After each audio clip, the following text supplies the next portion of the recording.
Cricketer Cheteshwar પુજારાના શાળા વિરુદ્ધ દુષ્કર્મનો આક્ષેપ. યુવતીએ કહ્યું, મારી સાથે સગાઈ કરી બીજી યુવતી સાથે લગ્ન કર્યા. ભારતીય ક્રિકેટર ચેતેશ્વર પુજારાના શાળા જીત પાબારી વિરુદ્ધ દુષ્કર્મનો આરોપ કરવામાં આવી રહ્યો છે. રાજકોટની યુવતીનો દાવો છે કે ચેતેશ્વર પુજારાના શાળાએ પહેલા મારી સાથે સગાઈ કરી અને સગાઈ બાદ અનેકવાર શારીરિક સંબંધ બાંધવામાં આવ્યા હતા. બાદમાં કારણ વિના સગાઈ તોડી દીધી અને હવે જ્યારે હું ફરિયાદ નોંધાવવા જાઉં છું તો આરોપી પોલીસ ક્રિકેટર પુજારાના શાળા હોવાના કારણે પોલીસ મારી ફરિયાદ લેતી નથી. આ સિવાય ચેતેશ્વર પુજારા પણ ફરિયાદ લખાવવાની બાબતે મને ધમકીઓ આપે છે. શું છે સમગ્ર મામલો? યુવતીનો દાવો છે કે મારી સાથે ચેતેશ્વર પુજારાના શાળા જીત પાબારી સાથે સગાઈ કરવામાં આવી હતી. 1.5 વર્ષથી લગ્ન માટે ચેતેશ્વર પુજારા માટે રાહ જોવાનું કહી રહ્યા હતા.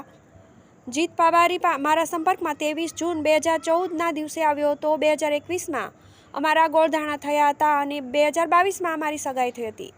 2023માં લગ્નની વાત થઈ ગઈ હતી. તેમ છતાં ગત તારીખ 13 નવેમ્બરે તેણે કોઈ અન્ય યુવતી સાથે લગ્ન કરી લીધા છે. પીડિતાએ આરોપ લગાવતા કહ્યું કે જીત પાબારીએ મને પ્રેમજાળમાં ફસાવી દુષ્કર્મ આચર્યું છે અને સગાઈ બાદ મને માર પણ માર્યો હતો.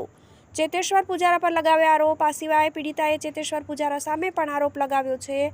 યુવતીએ ક્રિકેટર પર આરોપ લગાવતા કહ્યું કે છેલ્લા 7 દિવસથી હું પોલીસ સ્ટેશનમાં ફરિયાદ લખાવવા માટે ધક્કા ખાઈ રહી છું, પરંતુ ચેતેશ્વર પુજારા સેલિબ્રિટી હોવાના કારણે પોલીસ મારી ફરિયાદ નોંધતી નથી. તેમજ ચેતેશ્વર પુજારા પણ મારા ઘરે આવી મારા દાદા દાદીને પોલીસ ફરિયાદ ન કરવા બાબતે ધમકાવી ગયા છે.